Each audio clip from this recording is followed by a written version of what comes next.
Dear student, जैसा कि आप सबों ने कहा था कि सर जो 11th क्लास के कुछ बच्चों का ये कहना था कि सर जो हम लोग को सीबीएसई से आए हैं और हम लोग को जो बिहार बोर्ड में एडमिशन ले लिए जिस कारण से हमें बहुत ज़्यादा दिक्कतें की सामना करनी पड़ती है। तो उनके लिए मैं आज से कुछ ऐसे वीडियो आपके चैप्टर बाय चैप्टर लाने जा रहा हूँ जो आप लोग के लिए बहुत ही इम्पोर्टेंट रहेगा और आप इसको नोट भी कर सकते हैं। यदि आपको पीपीटी चाहिए या इसका पीडीएफ चाहिए तो ये आप कमेंट सेक्शन में कह सकते हैं और उसको मैं पीपीटी प्रोवाइड कर दूंगा। तो चलते हैं। The living world 11th class का जो पहला चैप्टर है द लिविंग वर्ल्ड, बायोलॉजी का पहला चैप्टर है। इसमें क्या क्या पढ़ना है ध्यान दीजिएगा। एट फर्स्ट सबसे पहले जो हमें इसमें पढ़ना है वो पढ़ना है लिविंग वर्ल्ड। किसके बारे में पढ़ना है? लिविंग वर्ल्ड के बारे में। तो लिविंग वर्ल्ड के बारे में हमें क्या पढ़ना है ध्यान दीजिएगा। जो living world characteristic the earth serve at the home of for deserve living organism. The organism live in the various habitat. Look, forest, mountain, desert, oceans, freshwater bodies, hot springs, polar region, and most every places of the earth. Dear student, you know that in the previous classes we study about the adaptation. Adaptation, ADAPTATION, adaptation. What is the meaning of adaptation? Adaptation means अनुकूलन। What is अनुकूलन? ये अनुकूलन होता क्या है? तो सबसे पहले इसमें हम पढ़ेंगे एडेप्टेशन क्या होता है। उसके बाद जो है जब तक आपको एडेप्टेशन के बारे में समझ नहीं आएगी तब तक आप जो डिजर्व जो होम करते, जो लिविंग ऑर्गेनिज्म डिजर्व कर रहे हों वो होम क्या होता है, उसी को एडेप्टेशन बोलेंगे हम, जिसको हम हैबिटेट बोलते हैं। Just like the adaptation is the process by which all the organism just like the plant and animal kingdom also, the process by which living organism adapt themselves, the process by which living organism, the process by which living organism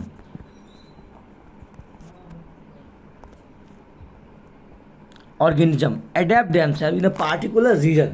जैसे में बहुत सारे animals होते हैं just like ways habitat like the forest, mountain, desert, oceans, fresh water bodies, hot springs, polar regions and almost every place of the earth. जो मतलब पृथ्वी के बहुत सारे अलग अलग भागों में रहते हैं ना, तो वो उसका एडेप्टेशन कहलाता है।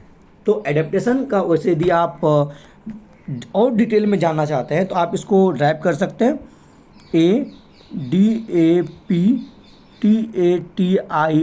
एडेप्शन। यदि आप इसको ब्रेकआउट करिए, यदि इसको तोड़ेंगे तो यहाँ पे आपको दो वर्ड मिलेंगे एडेप्ट, ADAPT, एडेप्ट और एसन। आप लोग इंग्लिश में पढ़े होंगे सफिक्स और परफिक्स के बारे में।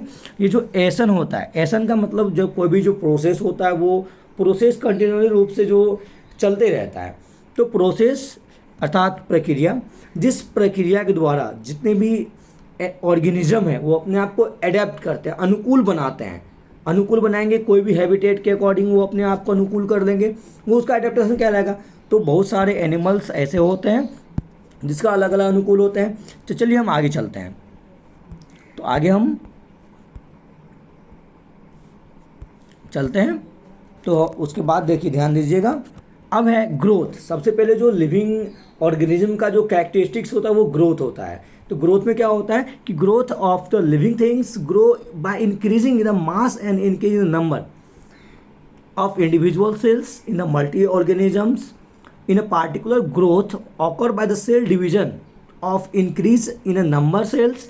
Growth occur continuously throughout life in a plant, whereas in the animal in occur of to a certain age only. अब यहाँ पे क्या होते हैं, जितने भी ऑर्गेनिज्म होते हैं सभी ऑर्गेनिज्म का एक ग्रोथ होता है, एक टाइम पीरियड होता है, जिस टाइम पीरियड को आप लाइफ साइकिल कहते हैं। तो लाइफ साइकिल में क्या होता है, ड्यूरेशन। ध्यान दीजिएगा, इसमें आपको पढ़ना है life cycle, LIFECYCLE, life cycle अर्थात जीवन चक्र, अर्थात जीवन चक्र। ये लाइफ साइकिल क्या होता है ध्यान दीजिएगा। ये जो लाइफ साइकिल होता है, जीवन चक्र होता है, जितने भी एनिमल्स होते हैं उसका जो क्या होता है, ए life cycle is a duration of animal life to death, the duration of animal life to death, the duration of organism life to death, the duration of life to death, अर्थात जो जन्म होता है, जन्म से लेकर मृत्यु तक की जो अवधि होती है किसी भी ऑर्गेनिज्म का, वो आपको लाइफ साइकिल कहलाता है। तो जितने भी ऑर्गेनिज्म है, चाहे वो सिंगल सेल हो, यूनिसेलुलर हो या वो मल्टी सेलुलर हो, सभी प्रकार के ऑर्गेनिज्म अपने आप को ग्रोथ करते हैं। उसके बाद हम चलेंगे रिप्रोडक्शन में। तो यहाँ पे रिप्रोडक्शन में ध्यान दीजिएगा, जो रिप्रोडक्शन होते हैं उस रिप्रोडक्शन का मतलब क्या होता है, प्रजनन क्या होता है कि आपको प्रजनन भी आपको एक प्रकार का प्रोसेस, ध्यान दीजिएगा, रिप्रोडक्शन REPRODUCTION रिप्रोडक्शन अर्थात प्रजनन, ये भी आपको 2 शब्द से बने हुए हैं। पहला क्या आपको रिप्रोड्यूस, REPRODUC रिप्रोड्यूस, अर्थात जिस प्रोसेस के द्वारा, ये ध्यान दीजिएगा सफिक्स और प्रीफिक्स को थोड़ा सा ग्रामेटिकल नॉलेज भी जरूरी है बच्चों। तो रिप्रोड्यूस, जिस प्रोसेस के द्वारा जो एनिमल होते हैं, जो ऑर्गेनिज्म होते हैं, वो अपने आप को रिप्रोड्यूस करते हैं, उसको हम रिप्रोडक्शन बोलेंगे। तो रिप्रोडक्शन क्या होता है, एक प्रकार कैरेक्टरिस्टिक्स है लिविंग बींग्स का, in the process by the producing offspring the processing features similar those of the parent in the multicellular organism. The mode of reproduction is generally sexual, living organism also reproduce by the sexual means. अब यहाँ पे क्या होता है, जो living organism होता है वो आपको सेक्सुअल रिप्रोडक्शन भी करते हैं और आपको एसेक्सुअल रिप्रोडक्शन करते हैं। सेक्सुअल रिप्रोडक्शन क्या हुआ, the sexual reproduction involves the fusion of the male gamete and female gamete, यहाँ पे आपको मेल गैमेट और फीमेल गैमेट का फ्यूज होता है। उसके बाद जो एसेक्सुअल रिप्रोडक्शन होता है उसमें आपको मेल गैमेट फीमेल गैमेट होता ही नहीं, तो फ्यूज कैसे होगा, यहाँ तो फ्यूज होने की सवाल ही नहीं होती है। उसके बाद जो ध्यान दीजिए, कुछ ऐसे ऑर्गेनिज्म है जैसे फंगी, ये आपको कुछ ऐसे ऑर्गेनिज्म फंगी, ध्यान दीजिएगा, fungi spare a multiply fast by producing millions of the sexual spore. Some fungi are the filamentous algae and the protonema of the masses multiple by the fragmentation. ये जो fungi होते हैं वो fragmentation द्वारा अपने आप को रिप्रोड्यूस करते हैं। उसके बाद yeast and hydra budding occur to the produce an organism while in a planaria. यहाँ पे क्या है आपको flatworm regeneration of the fragmental body parts occur. Unicellular organisms like the bacteria, algae, amoeba reproduce by increasing the number of the cells. That is through the cell division. Growth is synonymous with the reproduction। यहाँ पे क्या होता है, वो अपने आप को जो ग्रोथ करेंगे, जो मल्टी सेलुलर ऑर्गेनिज्म होते हैं वो आपको कुछ ज़्यादा ग्रोथ करते हैं। और यहाँ पे जो इस सिंगल सेल एनिमल जैसे आपको अमीबा हो गया, पैरामीशियम हो गया, यूग्लेनिया हो गया, ये सब का ग्रोथ आप कुछ अलग होता है। अब ध्यान दीजिएगा, अब चलेंगे मेटाबॉलिज्म के बारे में। मेटाबॉलिज्म क्या होता है, metabolism is another characteristic the define the features of the all living things. ये मेटाबॉलिज्म भी एक प्रकार फीचर्स है लिविंग थिंग्स का, जो जितने भी लिविंग ऑर्गेनिज्म होते हैं उसका मेटाबॉलिज्म फीचर्स होता है। क्या होता है, the sum of total anabolic और the constructive reaction anabolic and the catabolic और डिस्ट्रक्टिव रिएक्शन कैटाबॉलिज्म। डिस्ट्रीब्यूशन कितना कैटाबॉलिज्म में होता है। Continuously occurring inside the body is the called the metabolism. मतलब उसके बॉडी में जो मेटाबॉलिज्म कंटिन्यूसली प्रोड्यूस होते रहता है जिसको मेटाबॉलिज्म कहते हैं। मेटाबॉलिज्म क्या होता है, anabolism plus catabolism metabolism occur in all the unicellular multicellular organism. ये कहा यूनिसेलुलर और मल्टीसेलुलर ऑर्गेनिज्म में मेटाबॉलिज्म की प्रोसेस होती है। एनाबॉलिज्म क्या होता है, एक प्रोसेस होता है जिस प्रोसेस के द्वारा वो अपने आप के बिल्ड करते, अपने बॉडी को बिल्ड करेंगे। Synthetic of the complex system, वो आपको सिंथेसिस ऑफ कम्प्लेक्स सब्सटेंस, मतलब कम्प्लेक्स एक होता है आपको सिंपल सब्सटेंस, एक होता है कम्प्लेक्स सब्सटेंस। जो सिंपल से जैसे में आपको पैरामीशियम हो गया, यूग्लेना हो गया, अमीबा हो गया, ये सब अपने बॉडी में जो है सिंपल सिस्टम के द्वारा, वो फूड वैक्यूल के द्वारा अपने फूड को अंदर करते हैं। जो कुछ ऐसे जो मल्टीसेलुलर ऑर्गेनिज्म होता है वो उसमें क्या है, कम्प्लेक्स सिस्टम्स होते हैं। जैसे कम्प्लेक्स में क्या होता है, पहले माउथ में जाएगा, उसके बाद फूड कटिंग होगा, फूड कटिंग होने के बाद सलीवा से मिक्स करेगा, उसके बाद ओसोफेगस में आएगा, ओसोफेगस में हमें स्टोमच में जाएगा, स्टोमच में पैंक्रिया होता है, वहाँ से लीवर में जाएगा, वहाँ से स्मॉल इंटेस्टाइन, लार्ज इंटेस्टाइन, ये प्रोसेस होता है उसमें। तो ये आपको कम्प्लेक्स प्रोसेस हो गया। अब है आपको the process of the break down complex substance into the similar substance such as the respiration releasing water outside. चलिए अब है आपको सेलुलर ऑर्गेनिज्म के बारे में हम लोग पढ़ेंगे। The cells are the building blocks of the living things with the plant animal. अब यहाँ पे सेल जो होता है वो क्या होता है, सेल के बारे में हम लोग पढ़ेंगे। ये आपको जो सबसे पहले रॉबर्ट हुक नामक जो वैज्ञानिक था वो इस तरह से आपको प्लांट सेल का निर्माण किए थे, इस तरह से।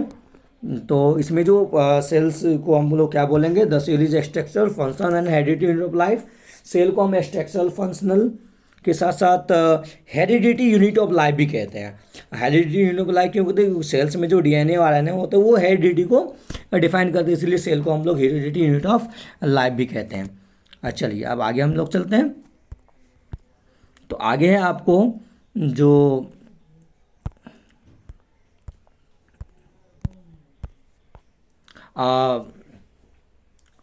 consciousness, all living things, all living organism have the excellent ability to sense their the environment, they respond to the various physical and chemical and the biological stimuli, बहुत सारे होते हैं।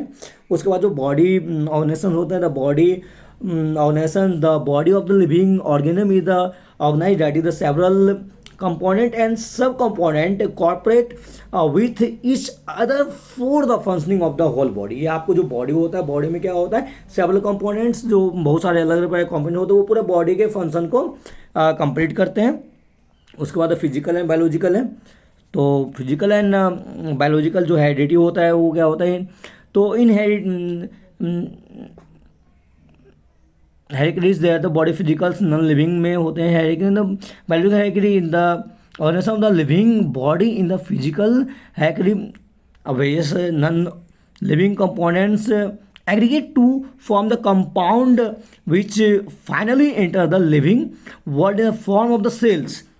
These cells organize to form the tissues that form the organs, and several organs constitutive to form the organ system. Finally, many organ systems organize a form of the living organism। बहुत सारे living organ उसके body को form करते हैं।